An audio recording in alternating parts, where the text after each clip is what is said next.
All right, tonight we are going to be talking about having wisdom with our words. And so we're going to be talking about several different proverbs about the power that words have, both positive and negative. And so we don't oftentimes think that what we have to say really matters a whole lot or can do a whole lot in our lives, but the reality is that words really do mean things, and words really can either help a situation quite a bit or harm a situation quite a bit.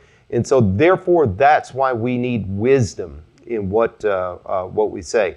And there's actually quite a few proverbs that have to do with what we say. Of course, we're not going to look at every single one of them tonight because we'd be here for a long time. But we're getting into this section in our Bible study that this is going to be kind of more of a topical thing instead of going like chapter by chapter like we've been doing. And so, like I said, if there are some topics that you're interested in, you can tell me and we can take a look at those. Otherwise, I've got quite a few topics that I've got lined up, and so we're going to be in Proverbs for several more weeks at least. So one thing that you can do, though, if you are interested in some sort of topic in Proverbs, like, for example, you're thinking, I'm really interested in Proverbs that have to do with the content of speech. One thing that's real easy that you can do is that you can just go on a computer and you can just search biblical proverbs about content of speech, and it will start to pull up websites and try to go to Bible websites. There's several different websites that will just give you a list of scriptures. Maybe those scriptures are in the book of Proverbs. Maybe they're different scriptures all over the Bible. But that's one way that you can go and just kind of take some of those things that you find and write those down and then go back and study them. And keep in mind that, anything that you see like that, any website that's there, keep in mind you can get something that's really good or you can get something that's really bad. So you got to use a little bit of discernment in what you're seeing, right? So that is one way that you can go and you can find different proverbs on a topic. Another thing that you can do is you can say, okay, if I'm looking for proverbs involving the content of speech, what you can do is you can just start to think about key words that might relate to that, and then go and do a search. You can look at a concordance. You can look at a lot of Bible apps will have different searches, word searches. Or you can go to Bible Gateway and type in a word search. Again, this is not sponsored by Bible Gateway, so I'm not I'm not promoting it. It's just that that's one thing that I know.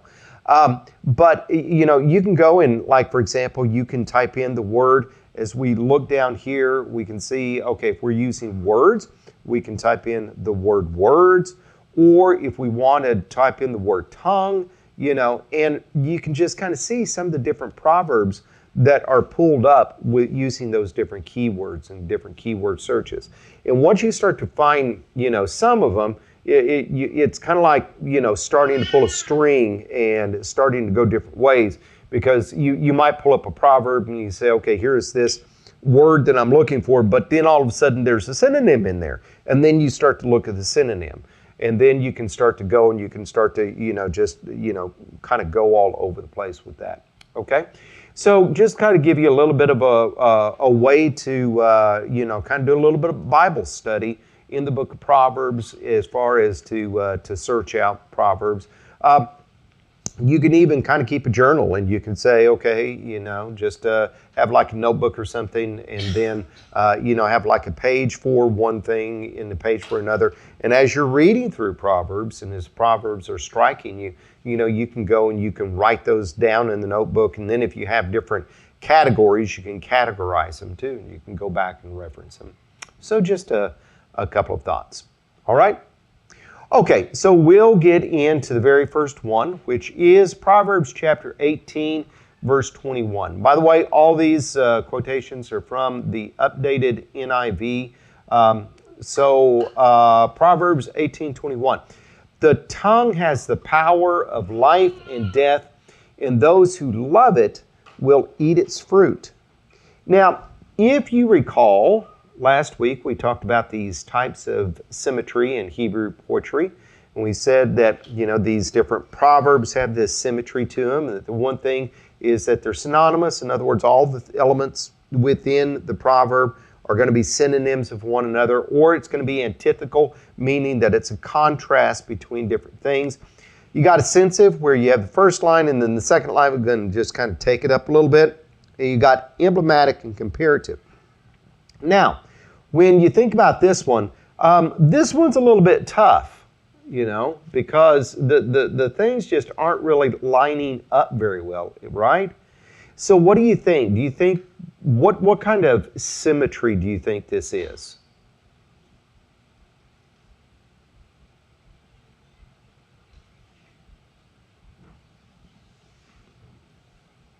I'm thinking it's emblematic because it's this power of life and death that's there. And so that's going to be kind of an emblematic of what's going on later on. And that is that here we've got this power of the tongue, which is the power of life and death. And then the power of life and death is going to be kind of amplified in this last little phrase right here, okay? And that is, those who love it will eat its fruit. And so if we think about those who love it, will eat its fruit. What do you think it is?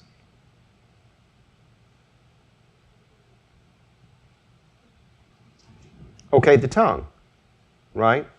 And so the tongue has got this power of life and death. But those who love it is going to be eating the tongue's fruit, so to speak, okay? Now, when we think about the tongue, what are we talking about here? Are we talking about a literal tongue? Okay. We're not talking about a literal tongue. What we're doing is we're talking about words that people use, right? Okay. And so what do you suppose it's meaning where it says that the words have the power of life and death? Somebody give me ways that we can apply that. And keep in mind that when you talk about applying Proverbs, you've got a whole bunch of ways that we can go with it, right? We can use it for good, that will bring goodness in our lives, or we can use it for bad, which will bring destruction. Okay, so we've got good and we've got bad. Now let me ask you this. When we're talking about good and we're talking about bad, give me some examples. I mean, what are we talking about, good and bad? Are we talking about literally life and death? It can be, can it? As far as what somebody says, I mean, that really can have the power to actually go and kill somebody or to spare somebody. Let's say a judge who is sentencing a murderer. Okay. A king who just decides that they want somebody dead. King, right? Absolutely. But is that the only way that we can apply this? Okay, we got spiritual life, we got spiritual death, right? And so if you think about the tongue has the power of life and death, if you look at it in terms of giving the gospel to somebody, then that really does have the power of life, or giving a false gospel to somebody, that really does have the power of spiritual death, doesn't it? Okay? All right.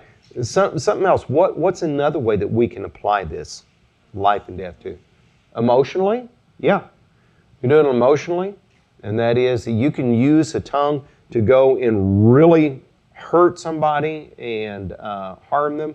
You can use the tongue to really build them up and help them too, right?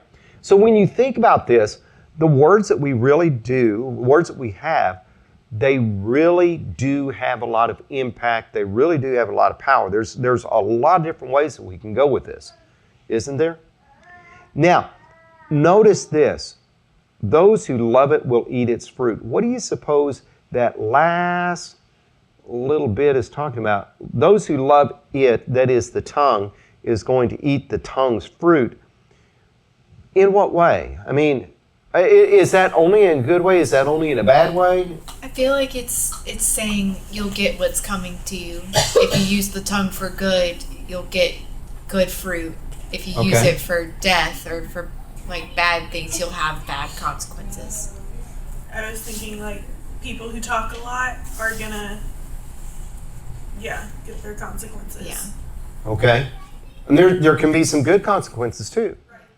You know? And so if we love the tongue and we put wisdom to it, then we're going to have some good consequences. If we love the tongue, but we are not using wisdom, and we therefore are bringing about death, then what are the consequences with that? It's the consequences of death. It's the bad consequences, right? And so what we need to do is we need to understand, hey, wait a minute.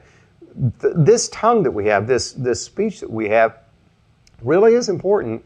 And so maybe we need to start understanding what and how to use it, because otherwise we may be reaping something that we don't want. Or if we understand it, we may be reaping something that we do want. Yeah. I was wondering, instead of they get it being the tongue, I thought maybe it also meant it was the power. You know, people who like power and use their tongue Yeah. to reign it over you. Maybe so. But I if you think about it, I think this is kind of, all in the same concept here. The power. The power of the tongue. Gotcha. Okay. All right. Okay. Anybody else? All right. Moving on to Proverbs 15:4. The soothing tongue is a tree of life, but a perverse tongue crushes the spirit. So in regards to symmetry, what is this one? Antithetical. Antithetical. Antithetical. Put the emphasis on the wrong syllable. The opposite Antithetical. one. And the thing that gives it away is that word but right there, right? Because we are showing a contrast. So when we think about contrast, what are we contrasting? So let's start with a soothing tongue. What is contrasted to a soothing tongue? A perverse tongue, okay? What is something else that we can contrast here? Tree of life crushes the spirit, okay? All right, now what are these things? Once we start to line them out, we can kind of figure out a little bit more what they are. Well, in the first one you asked, the tongue has the power of life and death, and this one explains what that power is. It kind of amplifies it a little bit, illustrates, explains it. The soothing tongue, okay? Literally in the Hebrew language, this is a tongue of healing, okay? And so when you look at different versions, you might come across different translations for soothing. But I think that we need to always kind of, however we translate, we need to bring it back to this idea about the tongue of healing, the tongue that is going to do something productive and helpful and beneficial for somebody else, right? And so the soothing tongue, the wholesome tongue, the tongue of healing is going to be a tree of life. Now, you guys remember the tree of life, right? Okay, the tree of life that Adam and Eve were to eat, and they were sealed out of the Garden of Eden. They couldn't eat anymore. Just the tree of life is going to be that thing that is going to be giving us life. And so a soothing tongue is going to be a tree of life for other people. And if you go and you talking about the tongue having the power of life and death, if somebody is going through a rough time, you can say encouraging words to them. You can say helpful words to them. You can uplift them. You can cheer them up. And when you have those kind of people in your life, if you're going through that rough spot, then it can really benefit you, and it can kind of really get you going and kind of give some kind of healing to you. And at the same time, have you ever thought that if you are that, to someone else, that it will help you as well? You know, one thing that and I'm not a psychologist, I'm not trying to pretend to be a psychologist, anything like that, but it seems like so many times with this, you know, modern concept of mental health, that the focal point is always ourselves, right? You know, we got to work on ourselves. We got to straighten things out for ourselves. We are the focal point. But when you think about people who are generally happy and wholesome, and you know, have this tongue of healing about it, they are the ones that are trying to be there for other people, right? And I'm not trying to say be there for other people at the expense of your own self, but there is I think sometimes an element of we help ourselves by helping other people. Yeah. Okay? All right. One of my favorite proverbs is in the next chapter, in 16 verse 24. Okay. And it says, pleasant words are as a... What? We're getting there. Oh, I'm sorry. That's okay. I'm just going to... It's just like, that one made me think of that one. Yeah, well... Never mind. We can talk about that one. We'll talk about it in a second. Just you know, cool your jets there. We're going to It get made there. me think of that one. We were like talking about that, so... All right. Also, the tree of life being a source of life. God is the source of life. So this is another way of saying a soothing tongue is to be honored. Okay. So here is something else. Okay. This is a way that we can start to apply Proverbs in different regards, because here we've got this tongue of life, and now we're starting to apply it in a spiritual sense as well. Okay. Now, here we've got this first line right here. And this first line is going to be contrasted with this second line.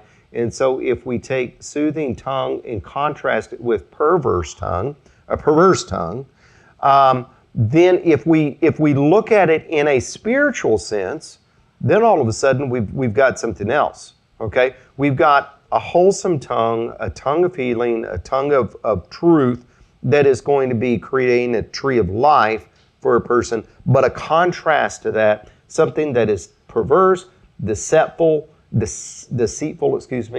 wrong, false, is going to be something that is going to be crushing in a spiritual sense. Right? Okay? But at the same time, we can look at it in other things too. We can look at it in terms of, you know, being uplifting and encouraging. Then somebody who's going to be doing something that is perverse, they're going to be cutting people down. They're going to be lying to them. They're going to be doing all kinds of evil with that person. It's going to be something that's going to be crushing the spirit. All right? Okay. Anybody got any comments or questions on that one before we move on to the next one? Okay.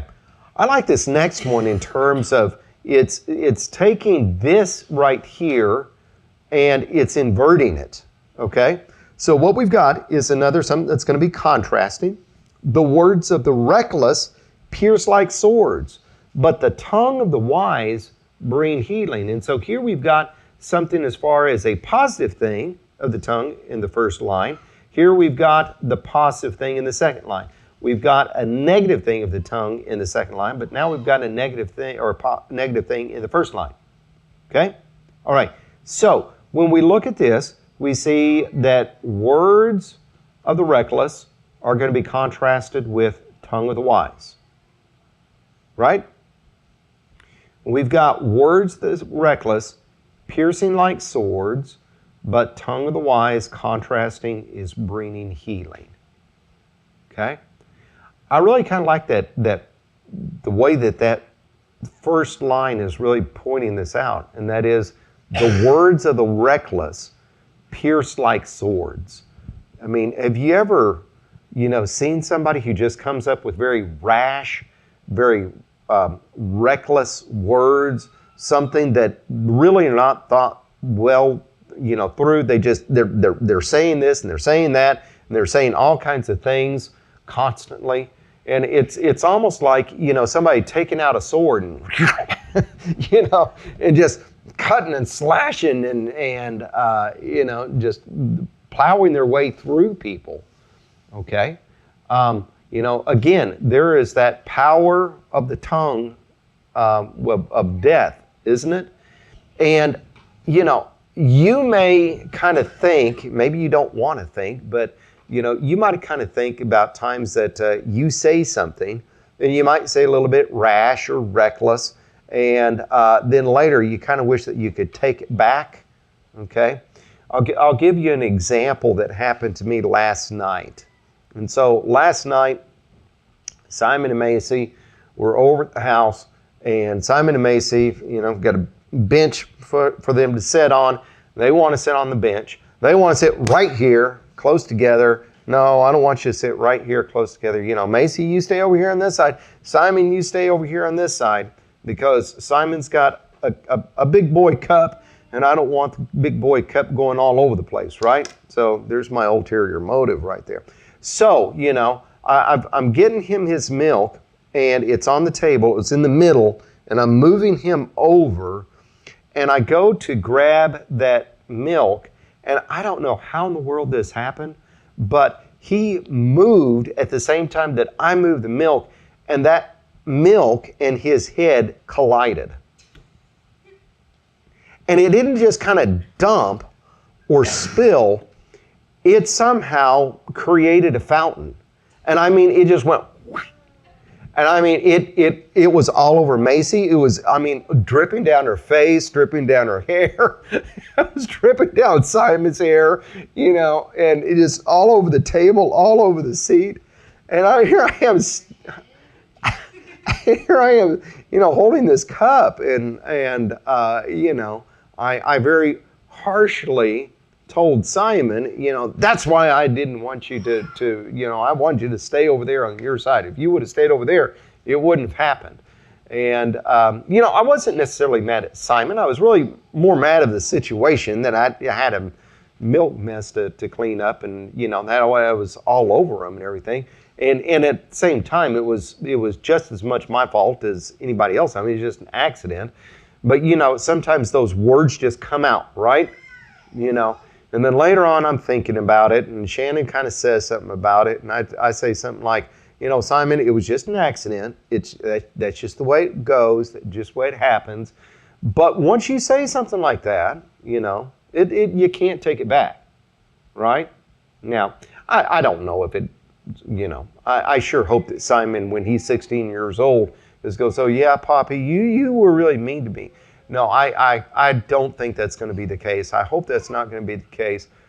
But there are times that we say things to people that we get caught up in the moment, we get caught up in the circumstances, we get caught up in whatever. Sometimes the harshest things that we say aren't even about the person and the situation, right? There's really something else that's driving us, and we're just recklessly throwing out those words, and when we do, it's just like cutting with swords.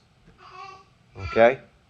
And so, that's something that what we need to do is this, and that is the tongue of the wise brings healing. Have some wisdom with what we say, and have that wisdom work its way into bringing about good things in something that's going to benefit somebody. Like with this, I think one way that oftentimes we have the opportunity to be destructive or be a healer is when trying to correct. Because oftentimes when we can be very reckless with how we correct, and it ends up we just cut down. Yeah. And really what we should be desiring is healing and our correction. Because that's God's intention with us, and His correction is to make us better, to heal us, and we can be very destructive in how we correct and end up causing problems, or we can be healing in how we do it. Yeah.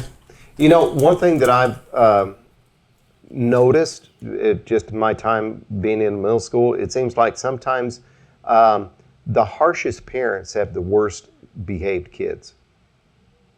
And it could be that maybe they're harsh because their kids are ill behaved, or it could be that the kids are ill behaved because the parents are harsh. All right. Moving on to the verse that Kenzie really wanted to get to. Okay. Proverbs 16:24. Gracious words are a honeycomb, sweet to the soul and healing to the bones. This is another one where it's really hard to find the symmetry involved in it because, again, I think that this is one of those emblematic symmetries, and that is that we've got a honeycomb. Honeycomb, and this whole thing is going to be kind of the description of the honeycomb, right? The honeycomb is going to be something that is sweet, and the honeycomb is going to be something that is healing. All right. Some people say, "Oh, well, that cupcake, there's nothing nutritious in that cupcake." And I like to tell Shannon, I said, "Yeah, but it's good for you emotionally." Did people stockpile honey or store away honey? I don't know. I don't want to. I mean, I might not be right, but I think they didn't. Jake. I think that they didn't, or they weren't able to, or it wasn't practical to store away honey. It was more a spontaneous thing that they would find, and so it'd be like a surprise and like a gift, like, oh, we found some honey, and enjoy it. Mm-hmm. And it kind of makes sense here with like somebody says something gracious to you. It's just kind of like just out of nowhere brings some joy to your life. Just kind of like lifts you up a little bit, Okay. I like that. All right. Because honey was like at this time like the best thing. Oh yeah, yeah. This is like the best, the one of the only and desserts, and just like we have all these desserts and everyone likes something different. For them, everyone liked honey. Like it was the best thing that they could get. Well, you remember that Jonathan? He was battling and everything, and he was weak and weary, and he went and found some honey and ate some honey, and people were saying, very afraid because Saul, his dad, said, the person who eats and drinks anything until my enemies are vanquished is going to be put to death. He didn't know about that, and they told him that. He's like, very much paraphrasing here, but that was he said, it's really a stupid thing because look how it brightened up my eyes. How much more if the men could have had some nourishment to continue and fight the battle. And so it really was something that would, give you a quick burst of energy and be sweet and, be good for your emotional well-being and your body. And if you did find it, you were out in the wilderness. Yeah. You were in, not necessarily a dire position, but you were, in a position of discomfort. And so. Mm-hmm. Yeah. So. I think, didn't Samson find honeycomb in the lion? Was it the lion? The dead lion. Yeah. Yeah. And then he had that riddle, out of the eater, something sweet, out of the something sweet. Anyway. Okay. But anyway, you get the idea that this is what gracious words are all about. Gracious words meaning pleasant word, meaning kind words. Going back to the old adage, as your mama always said, if you don't have anything kind to say, you don't need to say it at all, right? Okay. Well, I just like how it talks about it's just the words like sweet and healing. Because when I first read this, it just kind of made me think like you can avoid saying negative things to people and just have kind of like just okay speech. But like if you make it a point to kind of like do what Quentin said, like just kind of like bless people throughout the day with your speech. And just like be a person who's known for like having pleasant speech, like you can just really affect a lot of people in a really positive way. You really can. And kind of like bringing it around to like how it you can like bring the gospel and Christ into this matter is like you're being a light in the world and a salt, like the salt of the earth, just by having pleasant speech. Like these days, some people just have such negative and coarse speech, like just by like simply like having like really pleasant speech, like people kind of notice like there's something different about that person. You mean not grumbling and complaining and Yeah. standing out like stars in the universe? Yeah. It goes back to Philippians chapter 2, doesn't it? But, I mean, when you think about gracious words, I mean, you could be having a horrible, rotten, awful day and just be mad at the world and pass by somebody. You can smile and say, "Hi, how are you?" You know? And if they say, "I'm doing well, how are you?" you don't have to respond back honestly. I'm sorry, Kenzie, go ahead. What I'm saying is I want to be more than just avoiding bad speech. Right. That's really the way we should be. Heck, if you think about it, avoiding bad speech is the basics of it. Yeah, Like, it you is. better be doing that. We should be doing more than that. Well, right, because we're not going to be doing any power of life without the good speech. All right. Maybe we got time for another one here. One that I really like here, and that is Proverbs 15:1. A gentle answer turns away wrath, but a harsh word stirs up anger. And so when we look at the symmetry that's going on here, we've got gentle answer being contrasted to a harsh word. We've got something that is turning away. So we've got, three different contrasts here. Turning away, contrasted with stirring up. And then we've got wrath, which isn't necessarily contrasted with anger, is it? It's synonymous with anger. So what is the difference between wrath and anger? I feel like wrath is it coming out, and anger is the emotion that's like stored up. Okay, so wrath is going to be the stronger of the two, right?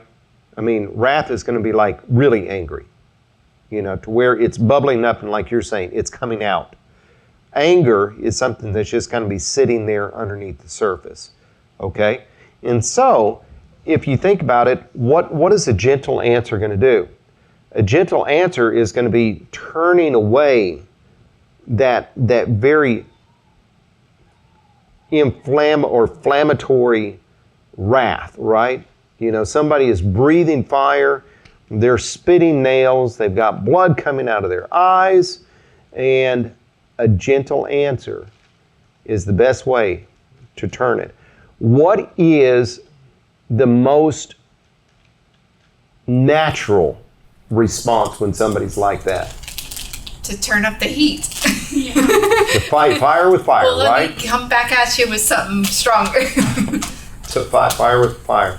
My Uncle Bruce, when he was here, he was telling me a story about a little handyman job that he was doing, and he had his truck parked next to something, and this one guy, jumped out of his car and just started yelling and screaming and saying something about, you better not hit my car or do this or that, and instead of like jumping in and like defending it forcefully, Bruce just said, "Oh, okay. Hi, my name's Bruce."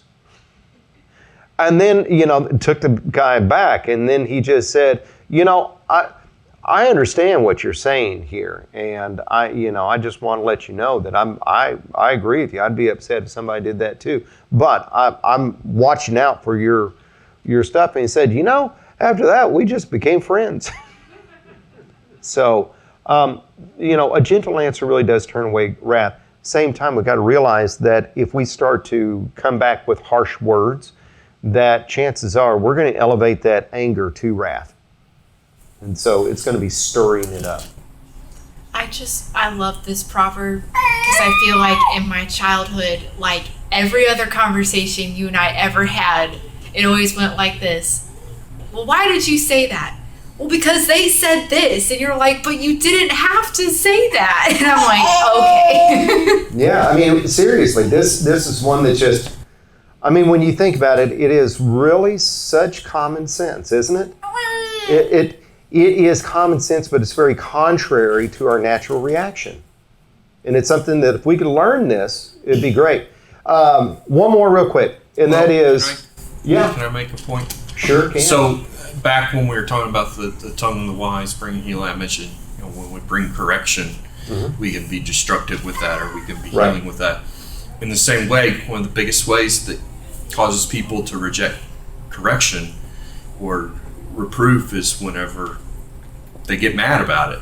Yeah. And so in the same way, with that, kind of in that same vein, we can bring it in a way that's going to cause them to be more willing to listen to it, or more willing to just jump up and fight us over it. Well, and at the same time, I don't know if there's a way that we can... You can't always avoid it. Yeah, you can't avoid it, but when they do have that reaction, you don't have to react back harshly. But at the same time, there are times where we can bring correction in a really rough manner that just creates anger. I say we could. I could if I had wisdom, which I'm working on it. Okay, real quick, Proverbs 17:27, the one who has knowledge uses words with restraint, and whoever has understanding is even-tempered. I think another translation I looked at is cool-headed, even-headed. If you think about it, somebody who is wise is going to be using their words with restraint. I think that a big thing today is I hear a lot of people say, "Oh, I don't have a filter." Well, why not? If you don't have a filter, you're just letting your sin nature just flow right on out and, on full display for the world to see. If we have wisdom about us, what we're going to be doing is we're going to be using our words with restraint. We're going to be thinking, wait a minute, do I really need to say this? And if we have understanding, we're going to be having a very level head, because once we start to get out of that, boy, that's when trouble starts to happen. All right. Real quick, yeah. Along that line, with the technology these days, and we end up texting a lot, I think we lose a lot of face-to-face Absolutely. understanding. Absolutely. And Travis, go for it. Hey Stephen, this translation, the next verse, is pretty funny how it's worded. It says, even fools who keep silent are considered wise. When they close their lips, they're deemed intelligent. Yeah. That's right. No. And that's that. Okay. That was last week's lesson. Sometimes we got to read some things around it. I guess that's verse number 28. Yeah. Verse number 28 is totally independent from verse 27, but they do go hand in hand, don't they? Yeah. And that's right. Well, So right. Abraham Lincoln, people quote him. It's pretty much the same thing. It's It just is. worded a little bit. Yeah. And I find that with a lot of people over years ago, that people will quote them, and I'm thinking, Yeah, they really didn't. They didn't start it. Proverbs. Right. Yeah. Yeah. Okay. Well, we'll stop there. And like I said, if there's a particular topic you want to talk about, let me know, and we'll do it. Otherwise, we're going to go on and talk about something else next week. Okay. Okay. Let's pray. Dear Lord in heaven, we thank you for everything you've given us. We thank you for your blessings. We thank you for your word and its guidance. We ask that you please give us the spirit of wisdom and understanding. Help us to look at these things and help us to be better servants, better Christians. Lord, we ask that you please forgive us of our sins and help us to go our ways. And we ask this in Jesus' name. Amen.